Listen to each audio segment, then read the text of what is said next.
Bienvenue à notre segment Le Renard Bleu qui porte sur l'Impact de Montréal.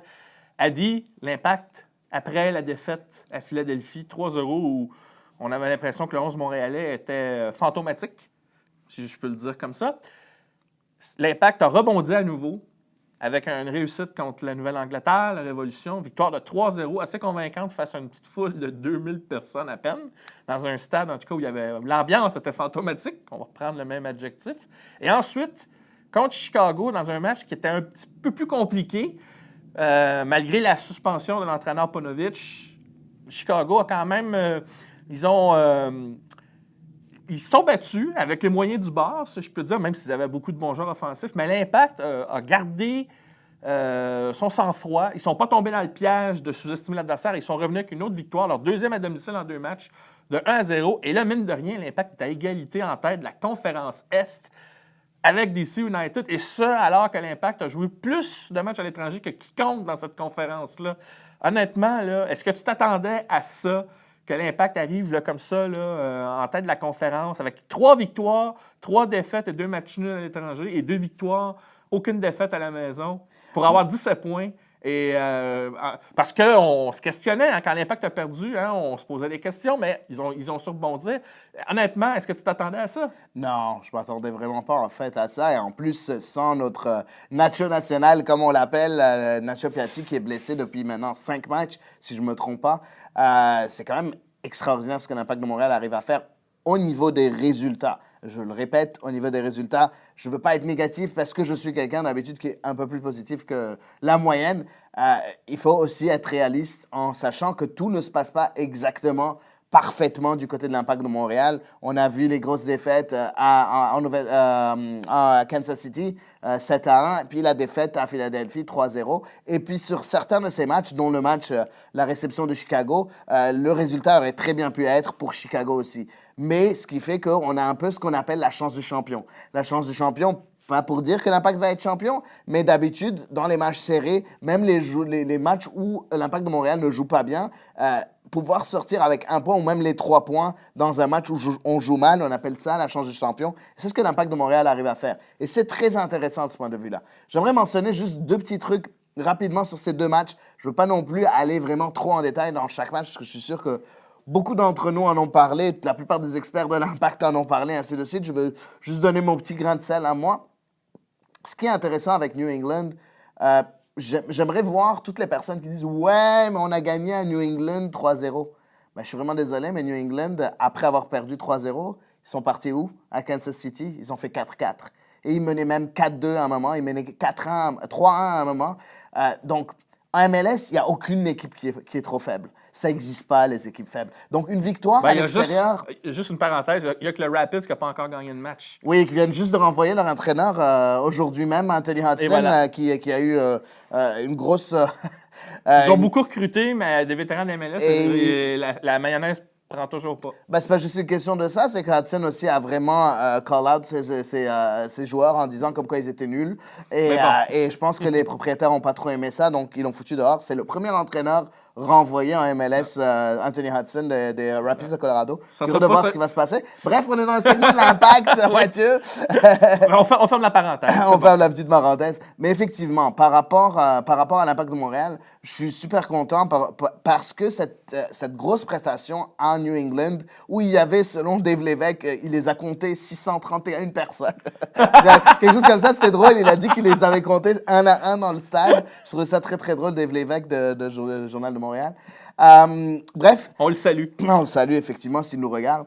Bref, c'est vraiment très intéressant de voir l'Impact de Montréal capable de faire ce genre de résultat-là, avec 2 buts de Jackson Hamel qu'on croyait encore une fois enterrés. Chaque fois qu'on veut l'enterrer à Jackson Hamel, il revient avec un gros match.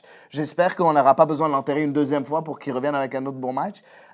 Et encore une fois, les jeunes qui font le travail, on parle de Shomi, on parle de ces joueurs-là qui sont là et qui donnent d'eux-mêmes et qui sont là. Pour le 2e match, rapidement, contre Chicago, terrain très difficile.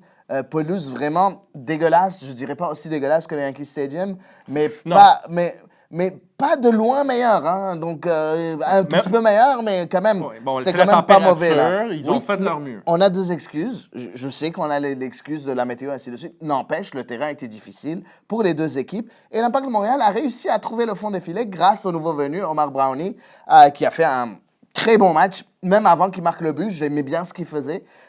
Et puis, il a fait sur un exploit individuel, il a marqué un très beau but. En tout cas, très bien pour l'Impact de Montréal. Bien évidemment, on commence un peu à faire parler de nous au niveau de la MLS, ce qui est un peu presque du jamais vu. Mais bon, on va le prendre. On attend Nacho Piatti avec impatience. Ben, on reproche justement à la MLS de considérer peut-être Montréal comme un petit marché ou un marché ordinaire. Et je pense qu'il y a des joueurs qui le savent, et on a entendu Daniel Levitt dire en entrevue, ben là, c'est nous contre eux. Ce qui a renforcé l'esprit de groupe qu'on a vu à l'entraînement, ce que Rémi Garde a voulu créer, une sorte d'esprit de famille, de solidarité, j'imagine. Ouais. Mais moi, il y a quand même une chose. Moi, je vais revenir parce qu'on entend beaucoup parler du jeu. On a posé la question. Oui, l'Impact a des résultats, mais la forme n'y est pas. Mais avant la saison, moi, j'avais souligné que la forme allait venir petit à petit. On allait sentir un progrès par rapport à l'an dernier, mais qui serait brique par brique. Et je pense que dans ce qu'on a vu, surtout dans les 2 derniers matchs, de ce que j'ai vu, je pense que Rémi Garde me donne raison sur ce point-là. Il y a beaucoup de choses, parce qu'avant que Rémi Garde arrive, il y avait énormément de choses à corriger. Bon, rappelle-toi comment on parlait des coups de pied arrêtés sans arrêt. Bien, cette saison, à part le penalty à Philadelphie, on n'a pas donné encore de but sur coups de pied arrêtés. Effectivement. Et ça explique peut-être les nombreux blanchissages d'Evan Bush, 5 en 6 matchs. Joueur de la semaine. Joueur de la semaine. L'autre point, c'est qu'on a vu à New England, même avec les jeunes, ça fait 2 fois, là, ils nous en donnent pour notre argent. Et malgré le fait que les pourcentages de possession ne sont pas toujours en notre faveur, quand l'Impact a le ballon et quand ils se donnent la peine de prendre des risques, bien, ils y vont au but. Ils ont créé les meilleures chances de marquer. Et donc, on sent qu'il y a une marge de progression. Et ce qui nous amène, là, bien, globalement, cette saison, on reprochait que le bloc était trop bas. Là, ça a monté un peu dans les derniers matchs. La preuve, c'est que Chicago, à part, comme tu as dit, la chance en début de match, puis celle peut-être de Nikolic, ils n'ont rien eu. La triple chance en début de match, je l'avais dit hier, mais la triple chance en début de match aurait pu changer complètement l'allure du match. Mais effectivement, à part ça et les 2 centres devant le but en deuxième mi-temps, il n'y a pas eu grand-chose. Mais pour moi, c'est une grosse différence. Ça veut dire que l'Impact ne joue plus sur les talons à jouer le contre, mais ils sont en mode panique quand l'adversaire vient envahir leur territoire. Il y avait 0 tir cadré concédé à New England, puis Chicago, après cette ouverture-là, où il y a eu 3 tirs coup sur coup, il n'y a rien eu après. Il n'y a pas eu de tir cadré. Ça aide aussi à blanchir l'adversaire. Mais ce que j'aime aussi, c'est qu'on ne se débarrasse pas du ballon facilement. On invite l'adversaire à venir le chercher. Donc, il y a une marge de manœuvre au niveau de la construction. Ouais. Et je pense que quand Piatti va revenir, puis qu'Omar Brownie, comme on l'a nommé, va s'intégrer un peu plus, puis il y a d'autres jeunes qui vont prendre un peu plus de place. On voit que Bahia, même s'il a été blessé lors du dernier match, mais il commence à remuer, à s'afficher comme un élément intéressant. Choignard, ses présences sont intéressantes. Alors, même s'il n'était pas là à Chicago, il était là, mais il n'est pas rentré en cours de jeu. C'est ça. Donc, et quand on va jouer plus souvent à la maison, tu mentionnais d'ailleurs hier à la radio, et tu n'es pas le seul à l'avoir fait, l'Impact a une moyenne de 2,5 points à domicile depuis le mois de juin dernier. Et je ne compte pas le nombre de blanchissages qu'on a eu depuis le mois de juin. On est premier en MLS. Depuis ce temps-là, depuis le mois de juin 2018, l'Impact est le numéro 1 en MLS sur les points à domicile avec 2,5 points par match. Bien, si dans son pragmatisme, Rémi Garde continue de travailler ces éléments-là pour qu'en plus, on soit un peu plus dans la prise de risque au niveau offensif, qu'on soit plus présent dans la surface, surtout à la maison, pour qu'on fasse vraiment du Stade Saputo une forteresse impénétrable, voire imprenable pour l'adversaire, bien, à un moment donné, on va imposer le respect. L'adversaire, mentalement, va être beaucoup plus... va être moins sûr de lui, contrairement à certaines années passées. Il ne faudra plus sous-estimer l'Impact. Et je ne dis pas ça en pensant qu'on va finir premier comme on est là, mais je ne pense pas que cette fiche-là, c'était juste une question de résultat et juste une question de chance. Il y avait des choses qui ont été travaillées et ça explique peut-être pourquoi on va chercher parfois des résultats, alors qu'avant, on avait tendance à le perdre. Cette saison, il y a qu'à Houston qu'on a concédé un but dans les derniers instants, les 15 dernières minutes du match. Et rappelle-toi comment on en concédait beaucoup. Ouais. L'adversaire envahissait le territoire, puis on paniquait, on se disait tout le temps, ils vont en mettre une. Moi, à part le match à Houston, je n'ai pas souvenir que dans les 15 dernières minutes, l'adversaire était menaçant. On ne sentait pas le sentiment d'urgence. Et peut-être qu'ils essayaient, mais l'Impact contrôlait très bien le jeu. Puis c'est même eux qui ont eu le plus de chances de marquer dans ces moments-là. On a comme l'impression que dans la stratégie de Rémi Garde, il y a quelque chose qui a changé. Ouais. Donc, il y a des choses petit à petit qui sont améliorées. Fait que j'ai confiance que la suite va venir. C'est ça qui est bien. On sent qu'il y a une marge de manœuvre à une certaine progression, sans nécessairement être un Columbus à la Greg Berhalter. Mais ça va venir peut-être beaucoup plus tard. Plus tard. Il faut laisser le temps. Mais j'aime bien que ça soit pragmatique, brique par brique. Mentalement, là, les joueurs y croient, ils sont plus soudés, ils jouent ensemble.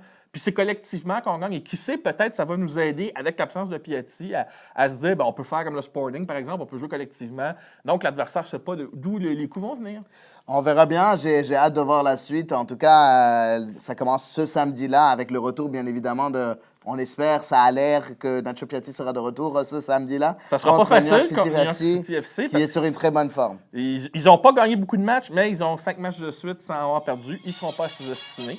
Mais c'est là-dessus qu'on va conclure notre segment Le Renard Bleu sur l'Impact de Montréal.